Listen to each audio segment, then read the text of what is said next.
And that whilst your purpose that you've signed up to your and we share together is to be your best in all you do.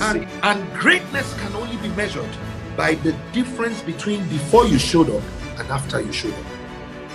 If I look at the number of people whose lives have been transformed by your voice, that's how we measure your greatness. Because look, I don't know how many people will agree that most of the time we want to get to the point where we want God to bless us beyond the place where we are having to ask him for the things we asked him for the last time. Anybody like that? Like, you know, you want to get to a point where you say, Lord, I can't be praying about my mortgage now. I think that one's too small for us to be, you know, some things that, Lord, I don't want to depend on you for this matter anymore. True or false? Well, that is the beginning of pride, guys. That was what God showed me. That every desire that wants to make you independent of him is pride. You know, I always wondered how it was possible that Lucifer will be said concerning him, he was perfect in all his ways until pride was found in him. How does pride get into someone who is perfect or whose ways are perfect? It wasn't him who was perfect, his ways. He wasn't perfect, but in all his ways he was perfect, but pride was found in him. What happened? Two things. Number one, he began to feel that, listen, I am now great enough without God. I can do this one. I can afford to go and speak now. I've already prepared. Pride. I can drive. I don't need to pray about my journey. Pride. You see, it's not pride when when you can't fly and then you're a passenger in a plane and you get into the plane and you sit down and you kind of like, you say, Lord, please help us as well. You can't fly the plane, so you need God. That one I understand. But true humility is when you are the pilot and you know how to fly a plane, but you still ask for help. That is humility. Now listen to this, guys. Listen to this. This is what God, the Bible says he gives grace to the humble. What is grace? Grace is the power of God at work in a human being. Grace is the power of God at work in a human being to produce supernatural results. Grace is God's superpower on the natural effort of human beings to produce supernatural results. I'm going to show you something slightly different. It was just you just packed me off on something right now that I just thought I would quickly show you right now.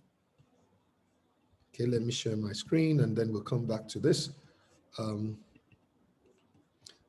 All right, you guys can see my screen, can't you? Let me help you understand this and then we'll go on today. Grace is the power of God at work on the natural efforts of man to produce supernatural results. It's the super of God on the natural efforts of man that combines with supernatural. Somebody got that? Anybody got that? Okay. Now, let me just quickly go on and show you that, however, and so you're going to understand that in the scriptures, it gets you to understand that, the way I like to say it, grace is the engine of a car. It requires collaboration with the driver. But without the engine, the efforts of the driver will be in vain. But it is possible for the engine to be at work and the driver is doing nothing with it. So you see here the power of collaboration, supernatural. Super being God, divine, divinity, spiritual, natural being the human effort of man. So hear this, it says, by the grace of God, I am what I am. And his grace towards me did not prove in vain. In other words, It is possible for grace to be in vain, guys, because you can start a car and not move it. If grace is the energy, the power, the effort of the engine in the car, if I ignite the engine but I do not engage the gear, the car is going nowhere. There is no evidence that the engine is started. So I can have grace of God over my life. I can have the grace of God over my tongue. But if I don't speak the word cannot have power. It cannot bring about change. I can have the grace of God in the book in my head. But if I don't write that book or place that book out, then there is no effect that grace is also the same word as favor. So every time grace comes upon you, favor works on the people that you are sent to receive you and reward you. I'm going to say that again.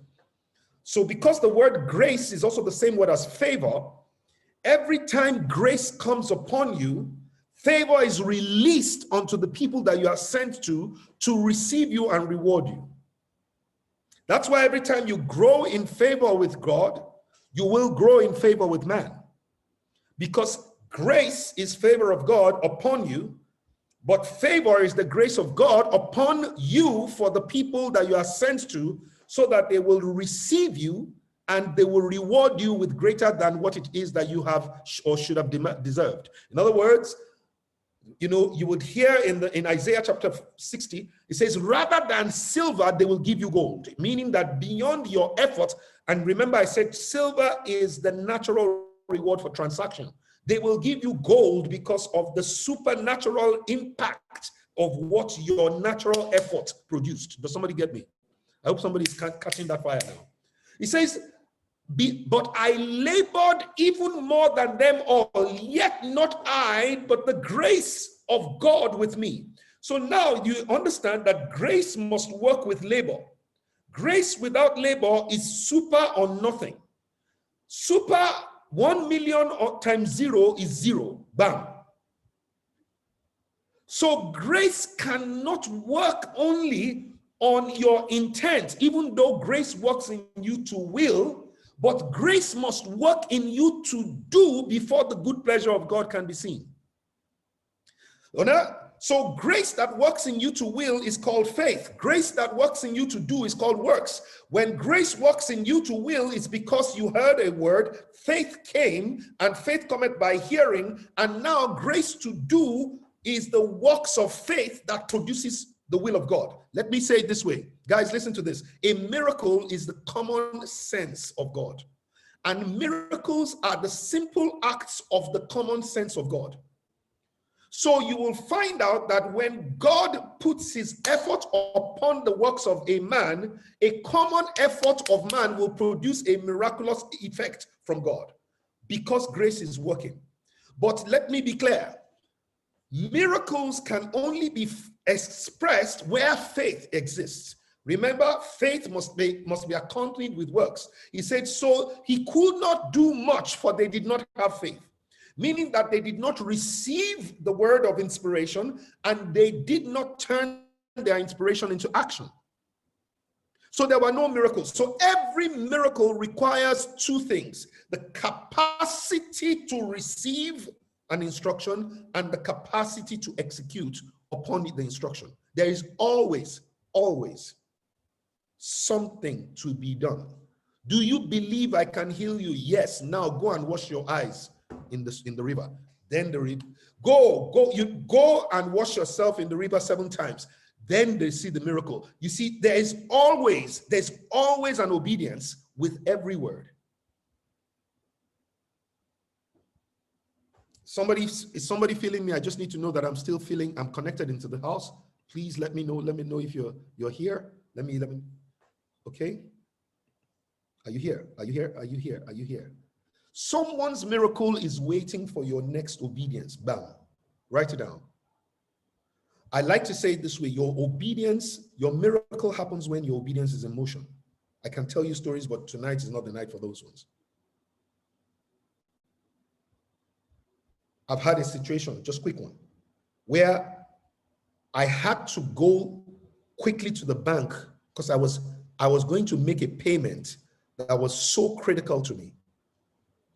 And there was fuel scarcity. And this one, you see, if I was in the one alone in the car, I would say, lie, you don't come again. This one, thankfully, one of my staff, Titi Obisho, that was her name at that time, was with me. When I got into the car, the light was absolutely on red. It was on the red light of the reserve fuel had come on. And I had to get to the bank before 4. I was going to make payment for rent. And my landlady was traveling that weekend and needed the cash. This was in 2004 or 2003, I think it was. And I needed to get to the bank, cash the money, and go and give it to her. I had made her the promise, and it was something that had to be done. I got into the car, and bang, red light comes on. I asked my driver, what happened? Why didn't you tell me that you didn't have any fuel? He said, sorry, there's no fuel, there's fuel scarcity. So they had gone to VI, come back, and by the time they came back, the fuel was on empty. Where did the fuel turn empty? He said, just before he was coming into VGC. So all the way through when you were coming into VGC, the fuel was empty. He said, yes. I got into the car, into the driver's seat. God told me, no, drive. So I said, okay. So I told the driver to come down. He said, oh, sir, I'm so sorry. I said, no, I'm not angry with you.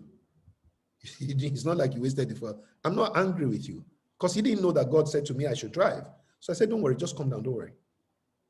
So I said to Titi, sit in front.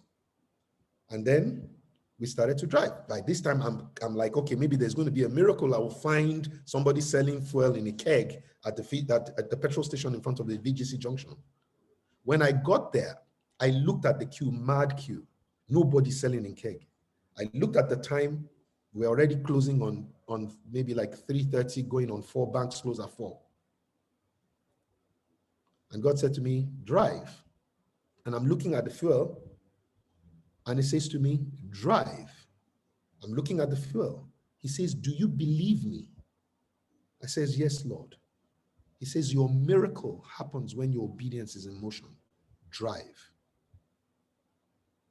I said to Titi, God told me to go. Titi said, but there's no fuel in the car. I said, God said to me right now, your miracle happens when your obedience is in motion. Titi said, yes, sir. I put the car in gear and we started to drive. As we were driving, the fuel tank started to rise. The red lights went off and it started to rise, got to quarter, got between quarter and middle, and God asked me, is that enough? All this while, Titi was looking at the fuel and shouting, hefty, hefty, hefty, hefty, hefty, hefty. If I was the only one in the car, I would say, I don't believe. If I was the only one, I would say I was hallucinating. We went to GT Bank on Adeola Odeku, went from GT Bank to Dolphin Estate, came back from Dolphin Estate. The fuel still was the same level, did not drop. As soon as I got to VGC, my house, my car park, the fuel went from that over 3/4, went to E, and the light came on again. I want you to understand, God does not have, listen to this, the mandate to work on earth without your permission. God does not have. His gifts and his callings are without repentance. When God gave dominion to man, he did not include himself in that dominion. He said, let them, not let us, have dominion. So God cannot exercise dominion on earth until his people who he gave dominion to give him dominion to exercise. So that's why you have to pray, thy will be done, thy kingdom come. Without you, the kingdom of God cannot. He said, sit here until I make your enemies your footstool. And he says, we are the ones who will make Listen to this. The kingdom of this world, the kingdoms of our God. Let me be clear what I'm talking about to you. You are not here just because you're trying to make money. Your job on earth is to be the pathway, the gateway. You are the ladder, the open touch point of heaven on earth. Literally, your head is where the heaven connects to the earth. And everywhere you give him mandate to run, he will run. By his grace, super, I am, but I labored natural. My natural labor with his super grace is what produces the miracle of glory. I want to explain it to you this way. So guys, watch this. So imagine that I had a natural effect or effort. My labor is naturally 5 units. Whatever it is, 5 units. I gave 5 units of my effort. Gave 5. Yet, God now gives grace, which is his power at work in human being, and that is a multiplier. So God doesn't add to my labor, he multiplies my labor. And so God multiplies to the effect of 5, meaning that my own natural effect of my effort should have been 5, but by the grace of God, my results of my effort at 5 is now 25. Let me quickly help you understand this.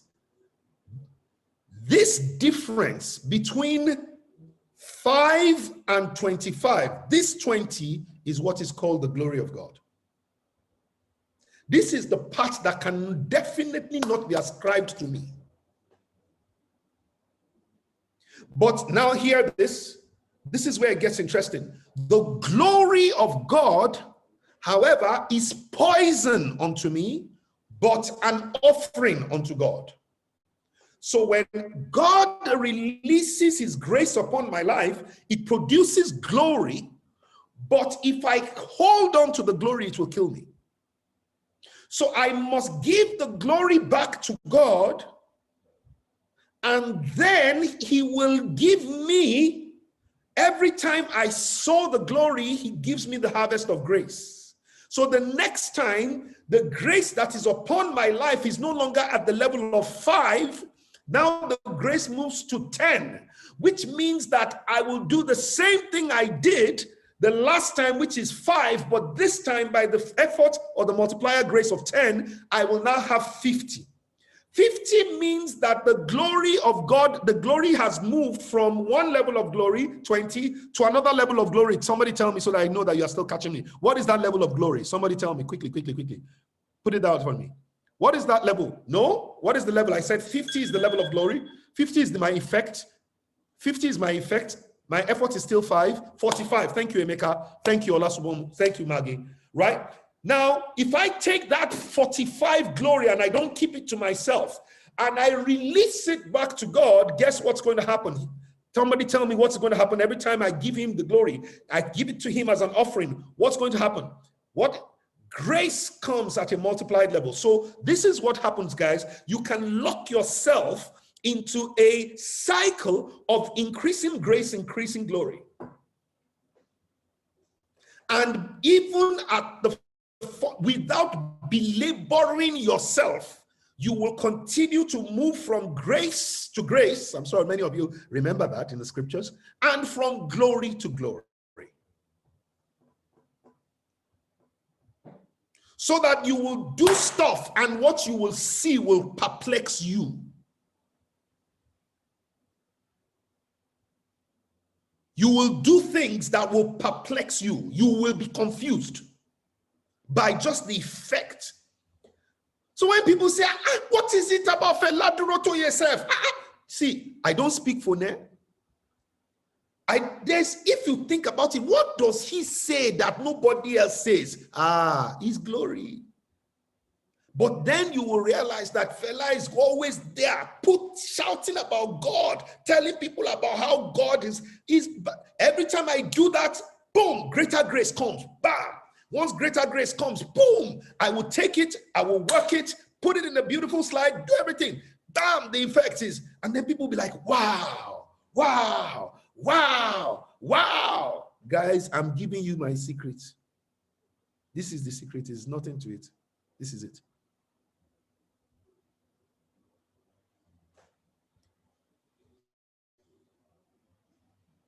Never touch the glory. Don't ever get too big to imagine that there will come a day when you cannot acknowledge God as the all and the source of every result that you have. Now, let me tell you what the devil wants to do. The devil gets you to the point where you start believing the hype that your effort produced 25. That is what the devil does. So the next time you don't give glory because you believe that it was what you did that produced that result, and you ascribe it to yourself, and therein is the beginning of the end of the matter. Some of you remember this story. A guy called Neymar. You guys know him. In 2015, was playing for a company called for a team called Barcelona. Barcelona was playing Juventus, and it turned out that in the course of the match, Barcelona was already leading at 90 minutes. Full time, Barcelona was leading Juventus 2-1. Meanwhile, Neymar had actually scored a goal that was disallowed in the course of the match. And so the referee gave an extra 4 minutes of added time, which Barcelona fans were going crazy because they just wanted the match to be over. They were already leading. Some of you remember this story. 90 minutes and four minutes extra, the referee did not stop the match. Barcelona fans were going mad. If Juventus scored, they were not going to agree. 95 minutes, the referee did not stop the match. 96 minutes, the referee did not stop the match. By this time, people were going wild. If you go and watch it, you will see them. They were going wild. They were blowing. Stop this match. Barcelona fans are already. Barcelona is Neymar's team. They are already winning. But the referee refuses to stop the match. 90 minutes and 7 minutes extra time. Neymar scores. And as he scores, he doesn't change the game, he only changes the score because they were already winning.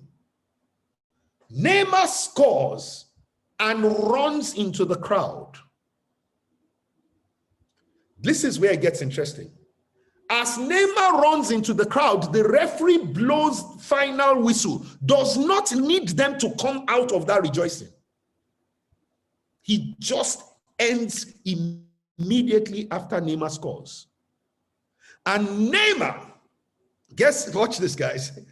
Neymar emerges from the crowd with his shirt off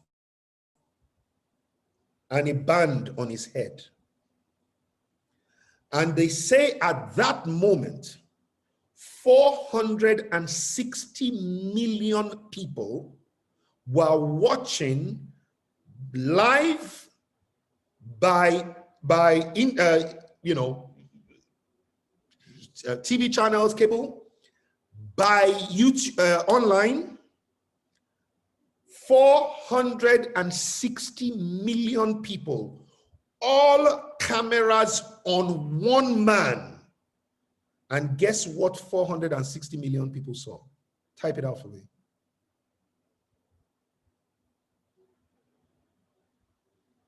Oh no. This guy preached more gospel in that one day than Billy Graham. Now, let me quickly help you understand it, guys. In my opinion, I believe that God held the time still because God knew that Neymar had a band that he had carried with him. It's not the first time he has been carrying it. That band was in his pocket, but the band would have no glory until Neymar scored. Because Neymar cannot give what he does not have. If Neymar has no glory, he cannot give any glory to God. So whatever had to happen, the first time Neymar scored, but somehow the devil disallowed it. Knowing fully well that if I allow this boy to score and he writes this 100% Jesus, people will be converted. But then God said to him, I hold times and seasons in my hands. And God held the time still. There was nothing the referee could do. If it was 9 minutes it would take for him to score, that so be it. But once he scored, because the glory was already pre-assigned, I'm looking for some people here who would understand that you predetermine to give God glory before your results come. You begin to make a covenant with God to say, no matter which platform, no matter how great and how big, no matter, bring CNN to come and hire, say, oh, African Voices or whatever it is, bring the thing, I must be able to call the name of God. Let it, nowhere will I be of a time of celebration and I will not call God in it.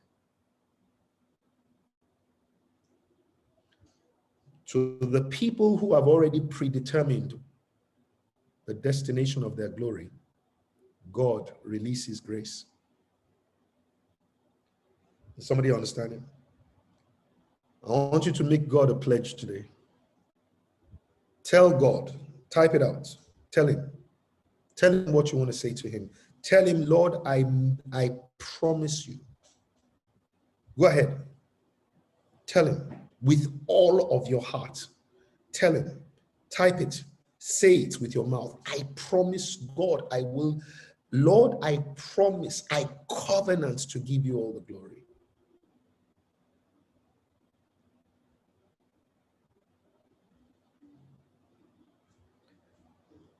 The Bible speaks of the 24 elders that cast their crowns before him. If they had no crowns, there would be nothing to cast. God needs you to be crowned. You don't understand. God needs you to be crowned. Without a crown, there's nothing for you to cast. Without glory, there's nothing for you to give. And as many of your hearts are truly typing out of integrity, right? Then you will see something that will happen in a short while. All right? Guys, IJ is the one who put me in this. She's the one who triggered that. Let me just quickly. Yeah. Anyways, I have.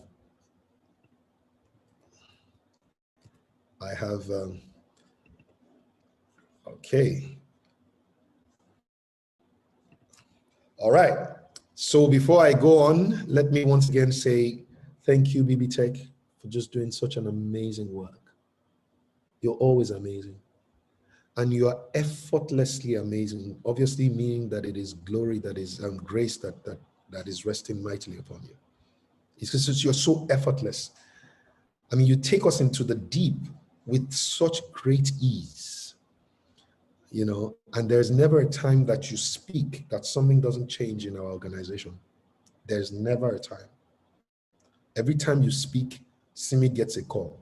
In the end, there will be something I say, you have to go and do this. Did you hear that? Did you hear what BB Tech said? You must go and do. And thank you for all the incredible work that you did at the FD at 50. Most people may not know. Yes, but BB Tech led the team that put everything behind everything that technology enabled, the websites, of the FD at 50, the entirety of all the back end. BB Tech led a team of about 2 or 3 people who made that happen for literally, and I would imagine, BB Tech, please correct me if I'm wrong, but for about 50 days before my 50th birthday, I'm sure you did not sleep. Please correct me if I'm wrong, because they were being called literally every hour by over 10 different teams, always asking for one thing or the other. And I just want to say, please guys, if you don't mind, help me say word of blessing. Just say bless you. And I know that that which you have sowed into my life, God will in a way bless you in ways you cannot imagine. Ladies and gentlemen, please understand, this is again gold. Because all of the time that BB Tech and 107 people, most of whom were from Speak From Gold Tribe, gave for the FD at 50, it was because there was something that we had that was connecting us beyond the transaction. Transaction is silver. Relationship is gold. Write it down. Transaction is silver. Relationship is gold. Relationship is gold.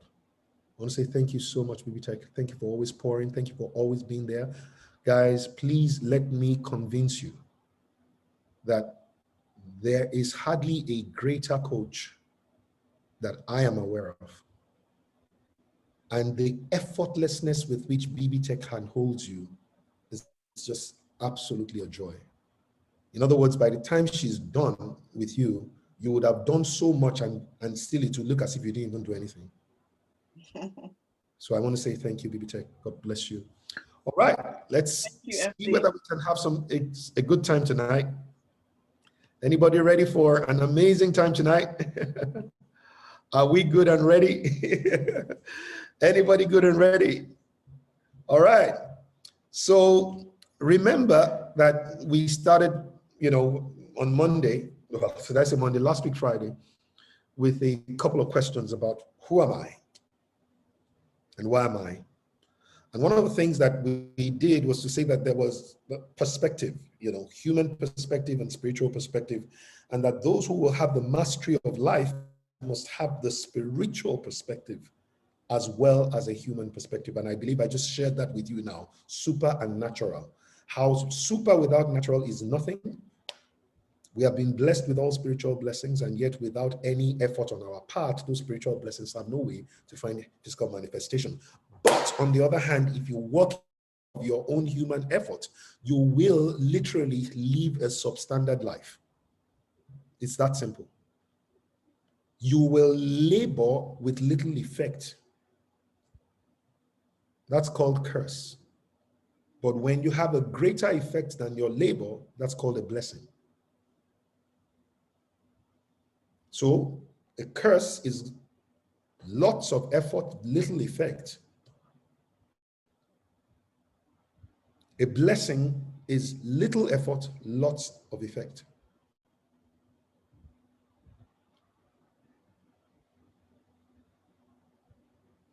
You were pre-blessed in the spirit for your earthly journey.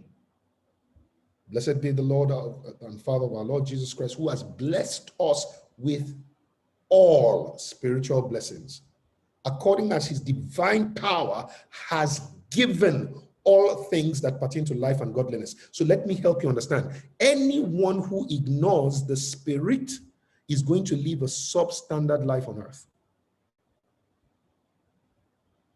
because you will be operating as like a half current bulb. So who am I? And one of the things we said was there are two perspectives to who you are. There's who you are called in heaven, and there's who you are called on earth.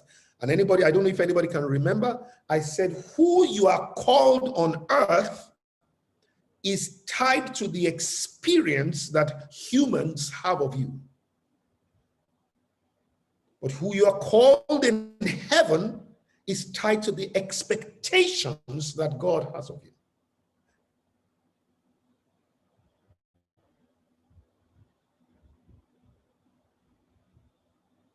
Because the expectations preceded the experience, there can only either be an alignment, meaning reflection, or a misalignment, otherwise known as refraction, which is what happens when a mirror is cracked and it's shattered. And the image that it's supposed to reflect is not pure, it's not accurate, because there are lines of refraction, as they call it. But a mirror that is smooth and plain will reflect what stands before it, because it is in alignment. And what I pray on a daily basis, I actually pray it every 3 hours that I'm awake. And there is alarm clocks that will remind me every watch hour. And I can show you guys so you don't even think, let me show you guys so that you guys understand that this is real. Every 3 hours, you will see there's an alarm clock that says 17:55. Can you see? An alarm clock, pray in the spirit for 5 minutes. It is set to every day. If you go and look at the next one, at 20:55, pray in the spirit for 5 minutes every day. Can you see it? You will see it 23:55, pray in the spirit. You would see it at look at this. Can you see? On 2:55, pray in the spirit for 5 minutes every day. Can you see it, guys? 11:55, that's before noon. Pray in the spirit for 5 minutes. Okay? And you can see that it goes 8:55. I just showed you guys the behind the scenes, right? As you can imagine, that is not anything other than to help you see what it is that is producing what you might like. Okay? If you like it, adopt it. If you don't like it, what I do is every 3 hours, I believe that, listen, at watch hours is when the cycles of heaven and earth are come into alignment. So prayers that are prayed at watch hours, 12 midnight, 3 a.m., 6 a.m., 9 a.m., 12 noon, 3 p.m., 6 p.m., 9 p.m., those prayers have very little resistance, because there is like as if there's a vortex in heaven and a vortex on earth. And at those times, they set. Go and ask the people who do jazz. They will tell you that they use those time zones. The people who carry things to strategic locations, they will tell you that things happen at these watch night hours, especially 3 a.m. 3 a.m. is particularly very interesting. Now listen to this. He who takes over and takes charge at 12 noon or 12 midnight has control over the day, 24 hours. If you take charge at 3 a.m., you have control over between 3 a.m. and 6 a.m. If you take charge at 6 p.m., if you speak into 6 p.m., you have charge from 6 p.m. till 9 p.m. 6 p.m. to 9 a.m. But if you speak at 12 noon, you have 12 hours rulership over the earth. Now, this is the one that is interesting. When you speak at either 6 p.m. or 9 p.m., you can have rulership over the nighttime. So you can have command over what happens in the nighttime until the sun rises if you speak at sunset. So when you command the sunset, you have command over the nighttime. Now let me be clear. Remember, we are given command and dominion over everything upon the face of the earth. The Bible says we have command over 5 things: the birds of the sea, the birds of the air, the fish of the sea, the cattle, the things that creep, and the earth, and defines over the earth. The sun is over the earth, you have dominion over it. The moon is over the earth, you have dominion over it. That's why what's this guy's name now? The guy that led the children of Israel into the promised land. What's his name? His name just got another. Joshua. Joshua spoke. The sun had no choice. The moon had no choice, but they had to stand still. And Joshua spoke because he was executing the mandate of God, and he needed time. So you can speak over the, and now remember, guys, let me quickly help you understand. I don't know how many of you saw this. This is outside the curriculum of the things I was supposed to be teaching today. Listen to this. Do you realize that Genesis chapter 1 and verse 2 says, "Let there be light," and there was light. And God separated the light from the darkness. And there was evening and there was morning. And that was the first day. And God saw that the light was good. Now listen to this, guys. Let me be very clear. Evening is the beginning of the day. It is everything God did, the enemy came to try to reprogram the exact opposite. That's why we say day and night, error. Error. It's not day and night, it's night and day. Day comes after night. But we are told that, you guys know what happens? That in a way, the day is day and night, but that's not scriptural. It's night and day. So for instance, you cannot have profit and loss. That is not scriptural. You can have loss and profit. That is scriptural. You cannot have good and bad. That is not scriptural. You can have bad and good, but you cannot have good and bad. Bad cannot come after good. Good can come after bad. Profit can come after loss. Day can come after night, but night cannot come after day.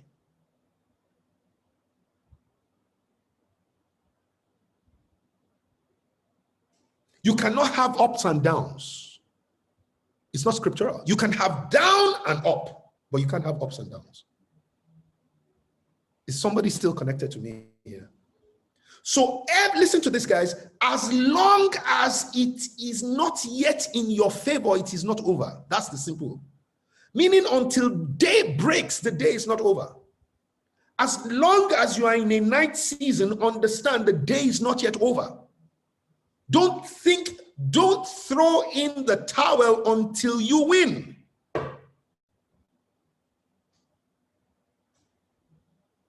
That is side number one. Number two, did you realize that whilst God said, "Let there be light," in Genesis chapter 1 and verse 2 or 3, it was not until Genesis chapter 1 and verse 14 or verse 12, day 4, that God made the sun and the moon.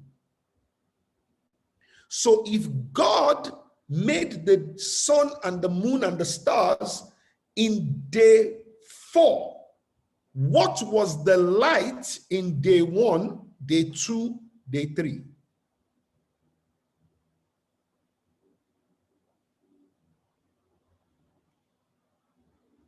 How could there have been light when there was no sun until day 4?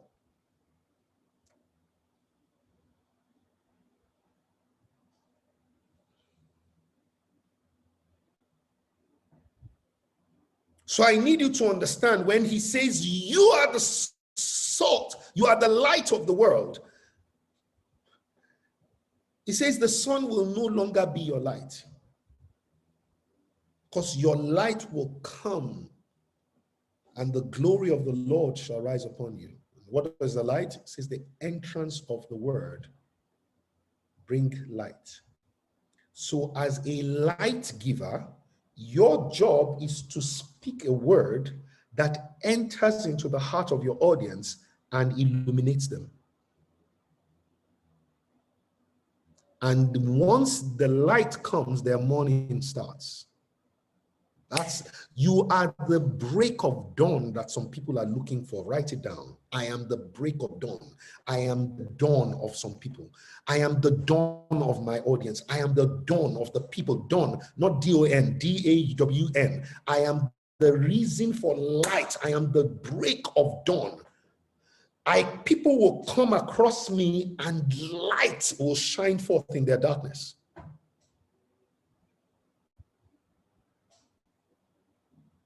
I am the light. I am the light. It's one of the things we learned on the first day. But I want you to just look at this picture for a moment.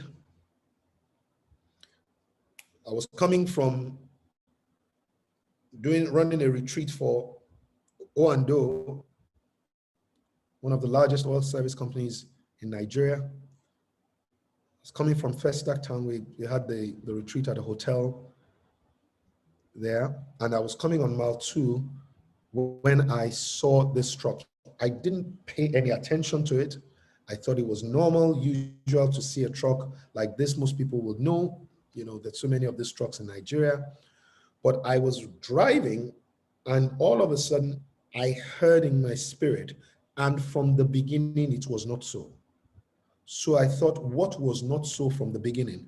The moment I turned my face to look at the truck again, literally in the spirit, I was transported to the point where I saw the day that this truck was being produced. It had just been produced. It was coming out of the factory, and some of the people who and it must have been around 1975, 1976, some of the people who were working there were looking at the car and they were saying in awe and wonder, this beauty that they had just produced, and said, oh my God, I wonder which Lord is going to ride in this car. Another one said, I wonder which decisions are going to be made in this car. Another one said, I wonder where it is going to be parked. And they were oohing and eyeing on this work of wonder that they had just created out of their hands.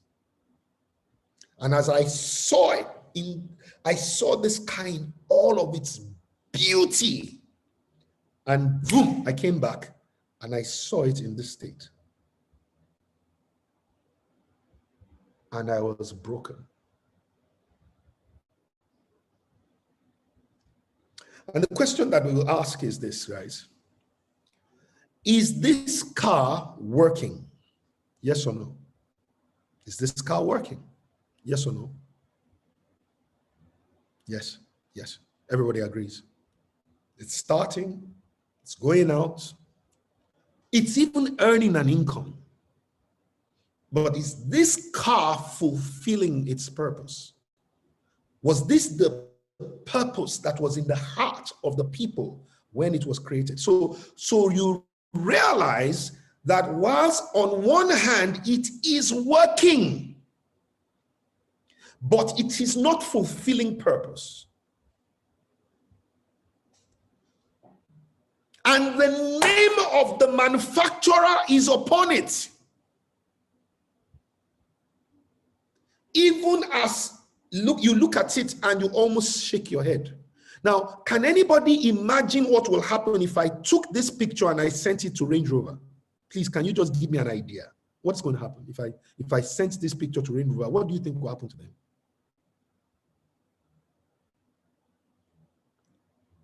They will, Elijah says, they recall, they will be disappointed. Claudia says, they will be in shock when it's showing, they will come for their car. Their heart will break. It will break their heart. Now, let me help you understand. And God opened my eyes to understand that there are many people on the face of the earth that are going to work. Many of them are even earning an income. but they are not fulfilling the purpose for which they were sent. They are working. They're working. Their engine is running. They're still breathing. They're going to work. They're getting a salary. They're in business. They're earning an income. They're speaking, but they're not speaking the message, or what I call the mandate, which is the message of their purpose. And so, ladies and gentlemen, this hit me as something that I want you to please remember. It's called defective success. Please write it down. Defective success. Defective success is every success that is accomplished outside the pathway of purpose. Please write it down. Defective success is every success accomplished outside the pathway of purpose. Every success accomplished outside the pathway of purpose.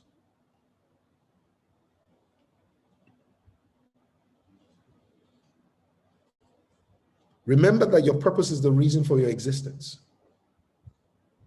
But I believe very strongly that basically what had happened was somehow, somewhere, how it happened, we may not know, but I believe very strongly that this incredible piece of machinery, luxury machinery, started to find its way into the hands of people who had no sense of purpose concerning this car.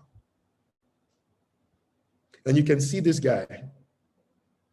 And this guy has absolutely no understanding of what a Range Rover, who a Range Rover is. And more importantly, as you can see, there is really no vision. Can you see? This car has lost its vision. Can you see the pointer is off? So it has no vision for this. No clear sense of direction.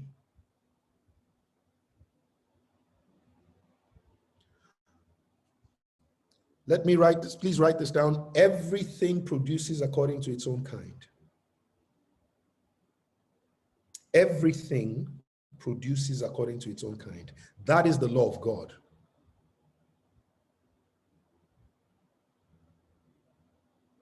According to the kind of the driver, the car will become.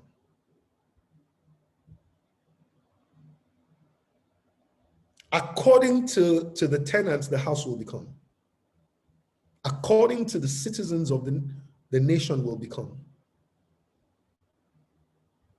Everything produces after its own kind.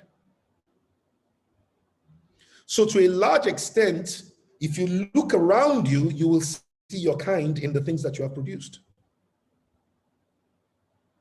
Most things are produced after the kind of the people who produce them. So whether it's the factory will produce after its own kind.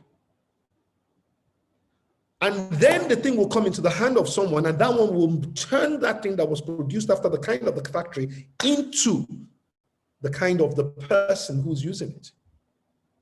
So I'm asking, you want to know your kind? Look at your car.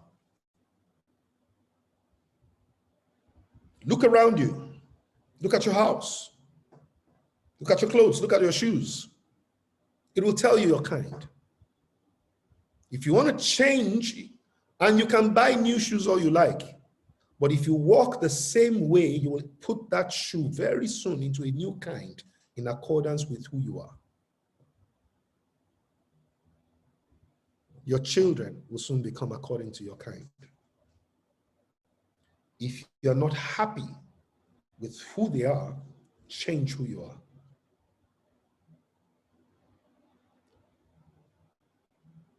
To access VGC, you need a card. If you're a resident and you're paying your residence maintenance fee, an access card. And there was a time when we got access cards, new access cards for all the cars in the house. And then I noticed that there was one driver who, from the day that I hired him. Scratch today, bash tomorrow. Scratch today, bash tomorrow. Scratch. There was always one person who was at the fault. He went to one place, came back, bashed. But the day that I understood it was I now drove that car that this driver normally drives. And as I got to VGC and I said to bring out the card to swipe it on the electronic access, I looked at the card and it had already started to peel. It was already faded. This was a card that we had. Listen, those cards are usually given to us every year. So this was a card we had maybe less than 6 months. I had mine. This guy had his at the same time, the same day they were given to us. Same car, same cards. His own had already peeled. And it occurred to me, that thing that you say, Fela, everything produces according to its own kind. That card had become according to the kind of that man.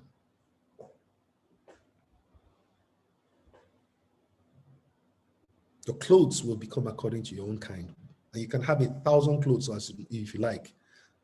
If you notice your buttons are always coming off, go and check your kind.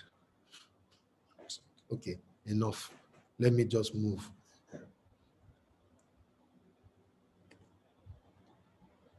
Listen to this, guys. I need you to understand that this was the definition of what a vision is that was given to me. I cannot lay claim to this definition lest it be charged to me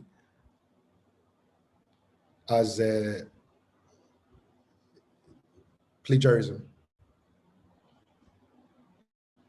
I want you to please take a picture. I have asked most people if they have heard a better definition of vision, and most people have said to me no.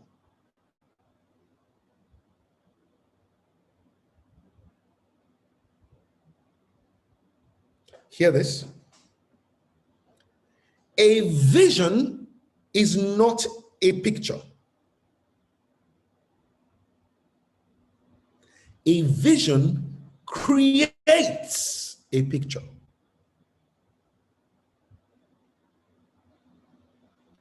So in the book, according to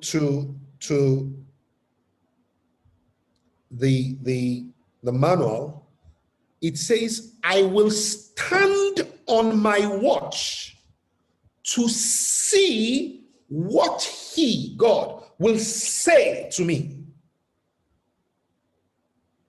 So you see here that what it's telling us is that the words that come out of the mouth of God will produce pictures in our hearts. The next thing he says, and to see whether I will, and what I would answer or respond when he speaks. Now his next thing is, now write down the vision. Do you see this? So how did the vision come, anybody? Please tell me. Remember, it says, I will stand upon my watch to what? To see what he will say. So how did the vision come? The vision that will be written down, how will it come? By word. By word. So let me put it in a way that is going to blow your mind. Are you ready for this? Are you ready for this? Are you ready for this? Every time you speak, people should see pictures of a better outcome than they can see before you spoke. Your words should create light. Light should create images. Every photographer will tell you that images come out of light. When you speak, people should catch pictures. They should see things. So you realize that whilst the ears are the gateway to the heart, words produce pictures. So A vision is a word that creates a picture of a desirable outcome or destination that is so beneficial to the hearers, it compels them, the hearers, to embark on the journey and stay the course, regardless of how far it seems, how long it will take, and how rough the road ahead will be. So every time you open your mouth, people should see stuff that makes them want to get there. It should create an alternative reality to their current situation that they will prefer to their current situation, therefore willing to release their current situation to reach out for their alternative reality so that they can create motion. Do you want me to say that again? Was I too fast? Let me know, let me know, let me know. Did you get it? Did you get it? Yes, you did. Please repeat. Spencer says, okay.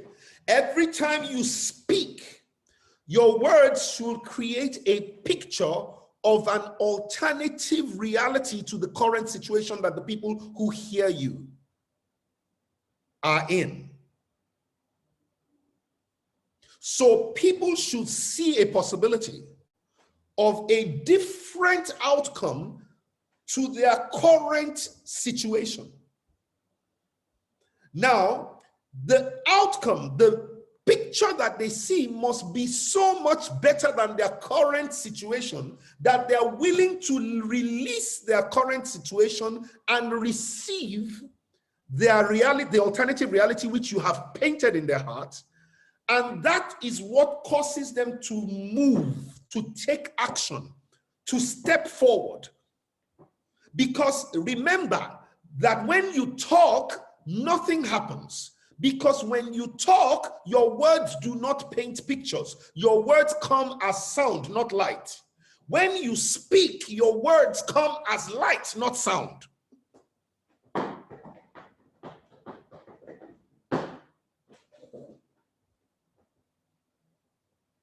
When you talk, your word is sound. When you speak, your words are light. The entrance of the word bringeth light. He says the light, the word, the beginning was the word, and the word was God, and the word was God, and the word was the light of men. Light. So when you speak an inspired word from the Spirit, your words come out as light. Light produces pictures. Pictures produce an alternate reality, a better version of today's situation. People are willing to reach out for that and release this situation. That's what causes them to take action. Somebody feeling me? Are you getting it? So regardless of whatever type of, whether you're writing a book, whether you're doing an online, remember you will either choose to speak sound or speak light. If it is sound, nothing happens. If it is light, things change.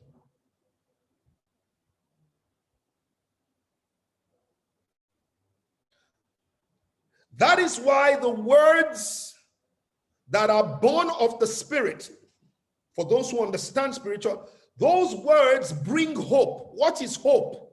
Hope is not the light at the end of the tunnel. Hope is the light within that gets you to see your way out of the tunnel.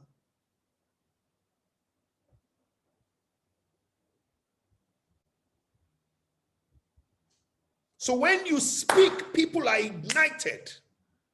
And as they are ignited, they see. And as they see, they move. And as they move, they change. And as they change, things change.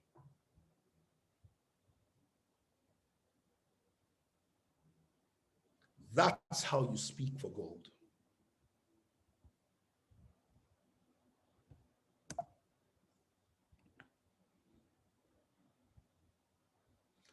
And to make this happen, 3 things have been given to you that will help you to be able to identify your core purpose and to deliver on it. Number one, your talent. Number two, your personality. And number three, your passion. Your talent is the gift that God gives to you to be able to enable you achieve excellence on your assignment or your mission on earth. So the talent was the gift that was given to you with the mandate that will enable you achieve excellence on your mission or your assignment on earth. So you are hearing two words come out of my mouth, and you're going to hear those words very quickly.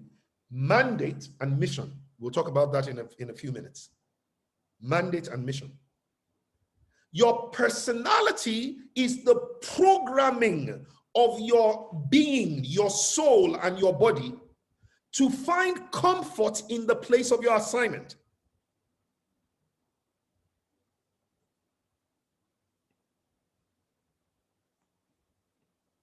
Your personality is the programming of your soul to find comfort in the place of your assignment, which means that every time you are in the right place, you will be yourself. You will be authentic. You don't have to try to be somebody else. Your message will not need to be, you will be one at peace with your message. When you are with the people that you are sent to, you will be at peace with them. You will be comfortable with your assignment. How many people have heard this thing before? Leave your comfort zone. Let me hear you. Let me just see. Anybody heard it before? That get out of your comfort zone. Get out of your comfort zone. Anybody ever heard that? Please let me just be sure in the chat section. You ever heard it? Ever heard it? Yes, yes, yes, yes, yes. Let me tell you, it is the worst advice to give anybody. You are not supposed to get out of your comfort zone. You are supposed to find your comfort zone and flourish freely in it. What is the comfort zone of the bird? What is the comfort zone of the bird? The sky. What is the comfort zone of the fish? Water. And let me be clear, there are certain fish that will drown in salt water, and there are certain fish that will drown in fresh water. You cannot find a whale in fresh water for the simple reason that the fresh water does not have enough salinity to carry the weight and the muscular structure of the whale. So the whale will literally sink in fresh water because there is not enough salinity to carry its body mass. And if a tilapia goes into this fish, into the sea, it will choke to death because the sea, the salt, the salinity will choke its gills. So there are fish that are meant for fresh water, and there are fish that are meant for salt water. Now, let me quickly help you understand. The environment in which you are comfortable is the place of your assignment that releases energy to you to accomplish your assignment with excellence.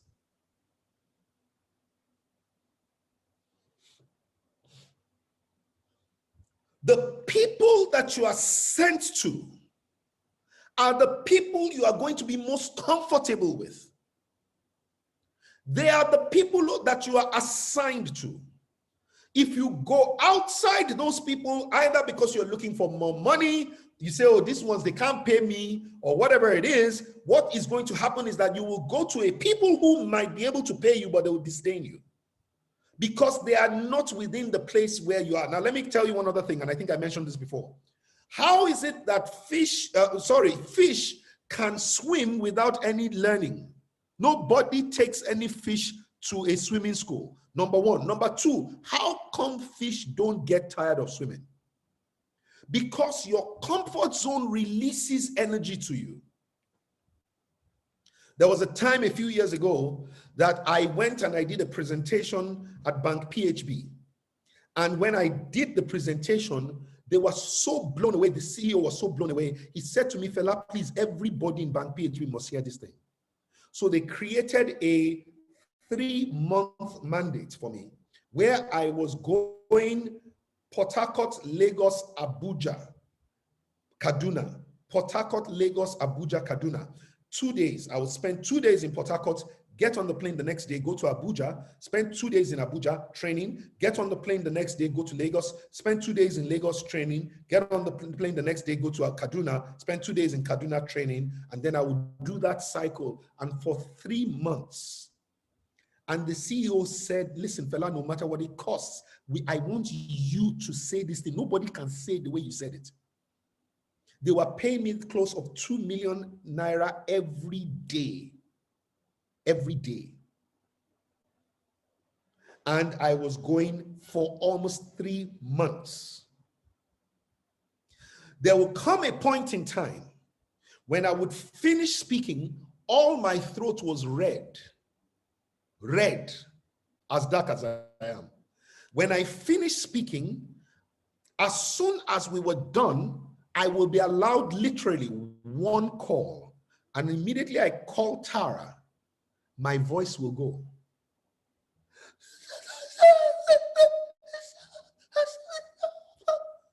And my voice will be gone until the next day. I will wake up in the morning and I will step into class. And as soon as I step into class, when I open my voice, my mouth, my voice will come out. And it will come until I finish training. After class, anybody that wanted me to have a conversation with them, then immediately I was done, get back into my room, call Tara, and as soon as I drop the phone from Tara, my voice will go. Why?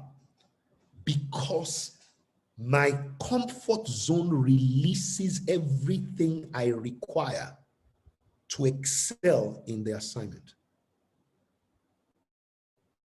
Somebody understand where I'm coming from? Are you getting me?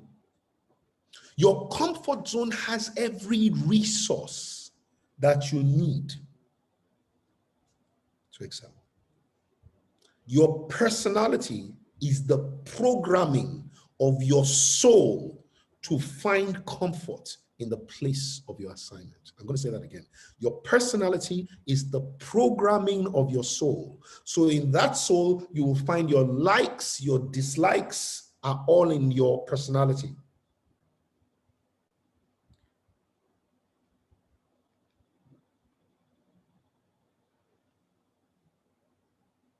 Your courage and your fear are in your personality.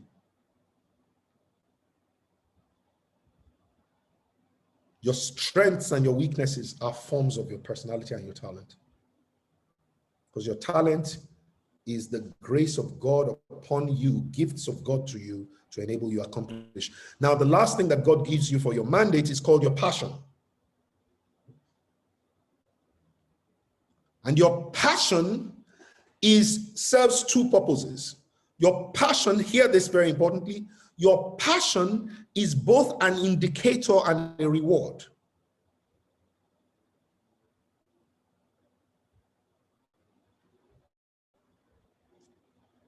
Your passion is an indicator because it serves as frustration until the solution in you finds expression. So every time you have not fulfilled your mandate, your passion indicates to you as frustration,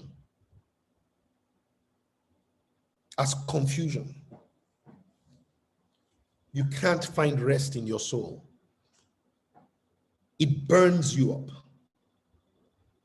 Every time you see frustration, don't fight it. Just be sensitive to know what is the change that is required at this time. If you're frustrated with your kids, don't fight them. There is a change. And frustration is just an alarm clock that wakes you up to say, change something. Don't be frustrated with your husband. Don't be frustrated with your wife. Frustration is an indication that the solution is searching for expression. Frustration is an indication that your solution is searching for expression. Every time your solution finds the problem that it is meant to solve, your frustration turns into excitement. Every time your solution starts to work on the solving of that problem, excitement turns into enjoyment. And every time your solution solves that problem, enjoyment turns into fulfillment. So frustration is, number one, the first layer where your message has not yet found expression. And so your message is burning up, like I think it was Ezekiel who said it, or Isaiah. He says it was like the word that was shut up, burning in my bones. The word that is meant for your audience will frustrate you as long as you are not issuing that word. The moment those words begin to find the audience, just in the place of preparation, you begin to get excited. So as many of you as I'm hoping will find clarity from Speak for Gold and see the places that you're going to find expression, all of a sudden you notice that you are excited. You can't wait. You can't wait. You have not done it yet, but you can't wait. You are bubbling. Oh my God, I'm going to have my first this. I'm going to do my first that. I'm going to write my first, I'm going to do my podcast. I'm going to do my this. That excitement is in anticipation. The solution, the passion has turned into excitement because your solution is anticipating expression. Once your solution begins to solve the problem, passion turns into enjoyment. You begin to enjoy what you're doing. You love it. Thank you, Isoboye. Jeremiah chapter 20 and verse 9. It says, I will not mention him or speak any more in his name. His message becomes a fire burning in my heart, shut up in my bones, and I become weary holding it in, and I cannot prevail. Why can I not prevail? Because so it is with my word. It shall accomplish what it is that it is sent to do. There is no counsel against the word of God that is in your heart that can cause you to speak, to be quiet for long. When the time of your speaking has come, you cannot prevail against the word. And not only can you not prevail, no one that hears the word can prevail. Nobody can resist the word if it is the inspired word that comes to you. Okay? Somebody got it? Can somebody tell me, what do you think is the opposite of passion? Well, let me put it this way. What do you think is just as powerful as passion? Because passion can be seen, passion can be heard, passion can be felt, passion can even be caught. And so you realize that something that is just as powerful, thank you, Imina, apathy. Apathy is the lack of passion. And please, I plead with you, don't ever speak for money, especially on something you have no passion for.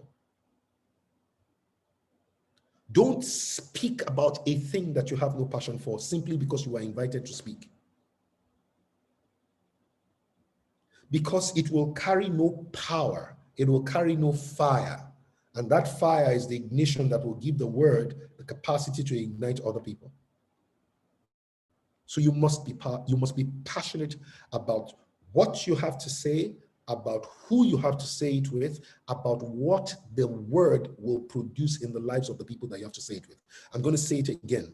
You have to be passionate about what you have to say. You have to be passionate about who you are called to say it to.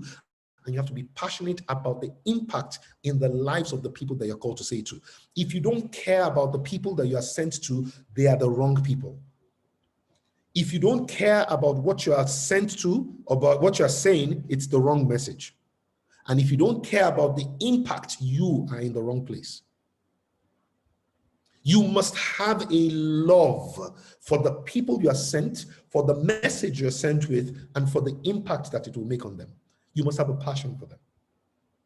So I'm asking you right now, very quickly, tell me, what is it that is the passion in your soul? What is the one thing that every time you speak about it, you come alive? Your eyes, your pupils dilate. There's light that comes out of you. There is your voice, even when you're not shouting, comes with so much intensity, even when you are literally whispering, that the power of what you say hits people. They can't sleep, you can't sleep. It seems like time disappears. Like people are wondering, where did all the time go? Somebody tell me. Okay, fantastic. Jola says, Grace says, mental health. Kemi Oye says, perfect career match. says, wellness. Emeka says, helping young people break away from poverty. Come on. What is the passion that is in you? What is the thing? Temitope, what kind of marriage? Temitope, marriage is what kind of marriage produces fire in you? I'm sure it's not every kind of marriage. Which one? Okay, Olasumbo says quality education and access to quality education is what produces fire in me. Helping and inspiring people with their own life. Prosperity for posterity. Oh, I love that among me. I love it. That's sustainable prosperity. Isoboye says the power of words. Okay, you guys got it? Okay, so let's quickly move. So now what do you see? I have just a few minutes and let's see whether I can do this quickly. What do you see now? What do you see?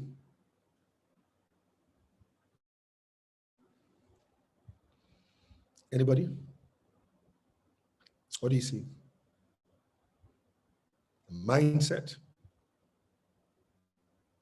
mental slavery, learned helplessness, stagnation, mindset limitation, identity crisis, mindset, undermined ability. So you see, this is a horse that is unaware of how much horsepower it is carrying. Hey, I'm being very cheesy. Anybody know horsepower? It doesn't even have. What will happen to this chair if this horse were to sneeze? What will happen? What will happen to this chair if this horse were to sneeze? It will fly, it will break, it will fall over.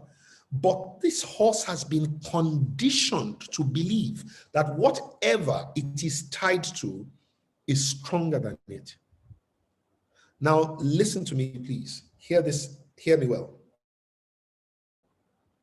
There are 3 things that you must help your hearers do.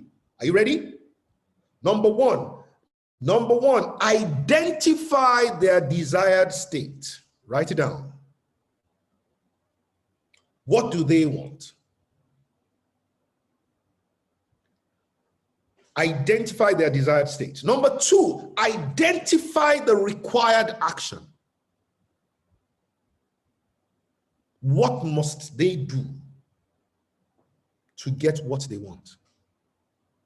And number 3, listen to this. This is the biggest one. Identify the limitations that must be broken for the actions to be taken.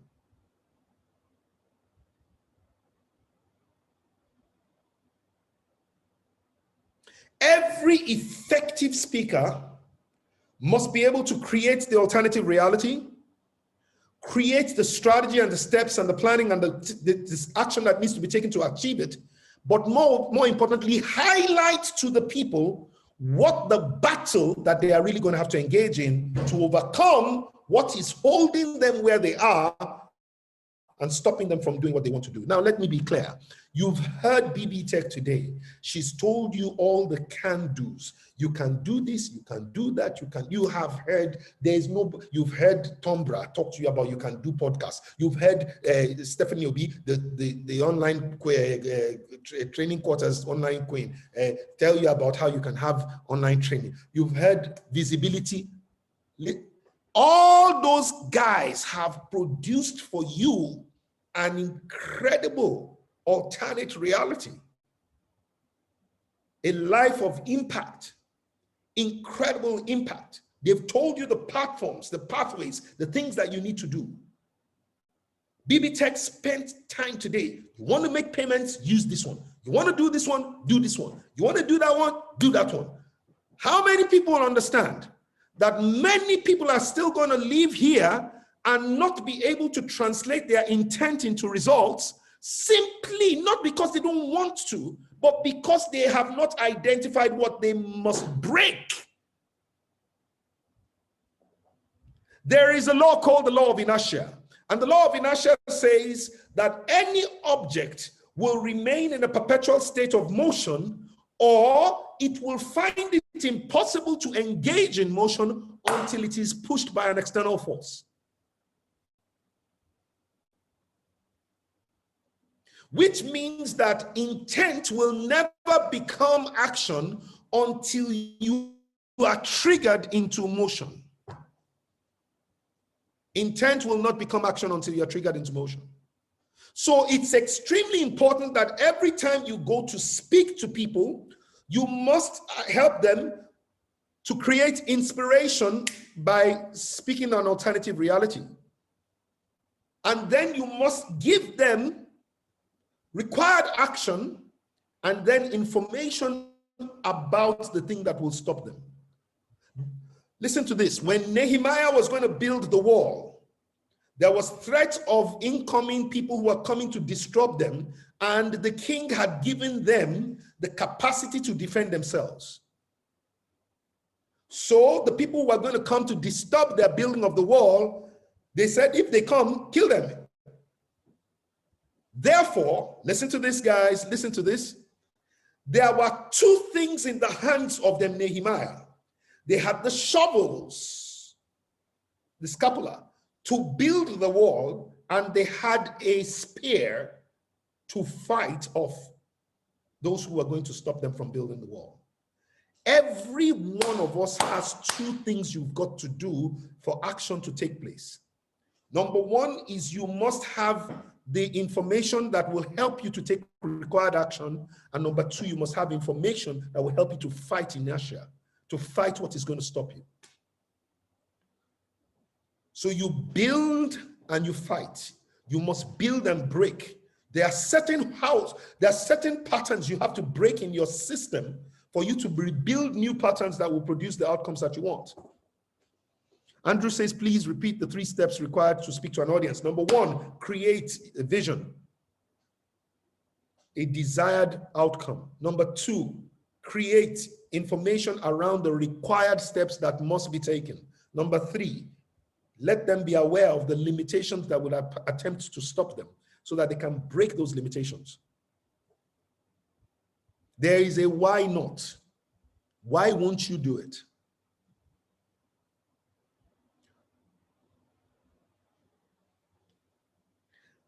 Many of you have enough information to change your life. You have information to change your home, your marriage, your kids, your business. If it is information, you already have it. Question is, why haven't you turned it around? Because there are things that you need to break for you to be able to build. So to Jeremiah, it was said, you must uproot and break down before you can plant and build up. So there are things you've got to break. For you to start something, you must stop something. For you to do more of something, you have to do less of something. I promise you. The funding for every great idea is going to come from defunding a current idea that you're currently working with. You're going to defund an idea to fund an idea. You're going to stop something to start something. You're going to do less of something to do more of something. That is just how it works. Ladies and gentlemen, you have a message, and your voice is the vehicle for that message. And many times we stand there looking at other people, not realizing that God has blessed us enough for us to make an impact, for us to gain influence, and for us to earn an income. And it's all in our mandate. It's all in our mandate, guys. So you don't even have to worry. You may not know how, you got to ask how. So I'm going to close with this today, and then tomorrow I'll share with you. This is something that is such a mind-blowing. It's called Ikigai. It's a Japanese concept, but it is so amazing. And it speaks to where purpose can find expression. And it says there are 4 key things that must happen and come into alignment in your life for your purpose to find expression. Number 1, you must be doing something you love. Number 2, you must be doing something that you're great at. Number 3, you must be doing something you're paid for. And number 4, you must be doing something that the world needs.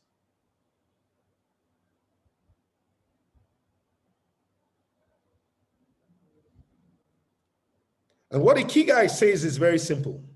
It says, when you do something you love and you are great at, that is your passion, aka hobby. If you do something that you're really good at and people pay you for it, then that is your profession, even if you don't love it.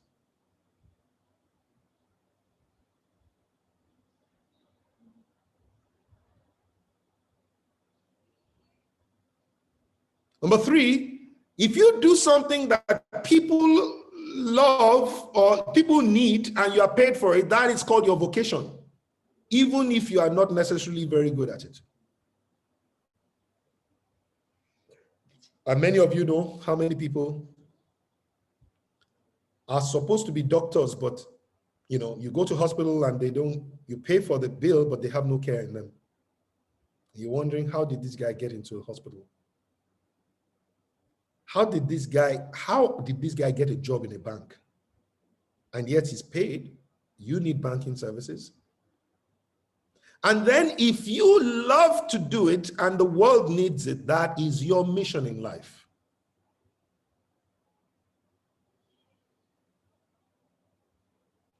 But where your purpose is being fulfilled is when your mission, your passion, your profession, and your vocation come into alignment. This is when you're doing something that the world needs. You love it, you're great at it, and you're paid for it. Oh my God. Oh my God. Let me give you something that I want to use to close around. There is nothing greater than for you to earn a fee for doing something you would have done for free. There's nothing greater than that. Gold is not the reason for speaking, it's a reward for speaking. What you should do is to find what you love, find what you're great at, find what the world needs and that you can earn an income from. Don't follow what the world needs at the expense of what you're good at.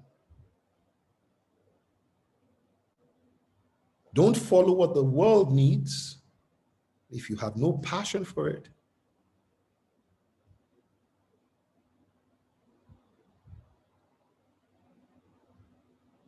Identify what the desires, the needs, and the aspirations of the world is. And tomorrow, I'm going to speak to you about the coming into alignment of what I call your purpose, where your mission, your profession, your vocation are all these amazing things that are going to happen, especially wrapped up in your passion. If where there's a misalignment, that's called defective past success. It brings misery. And those people who are in that space are lost, confused, unsure, unclear, perplexed, disoriented, bewildered. They don't know what to do. Don't be intimidated by this state. Don't be intimidated. Just be going to the place where you receive clarity. I call that place abide. Going to the place of rest and abide and receive clarity around your mandate.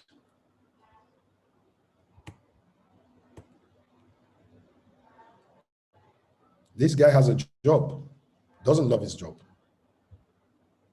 He's probably not very good at it. He's doing it to keep body and soul together, tearing body and soul apart every Monday. Saying thank God it's Friday every Friday.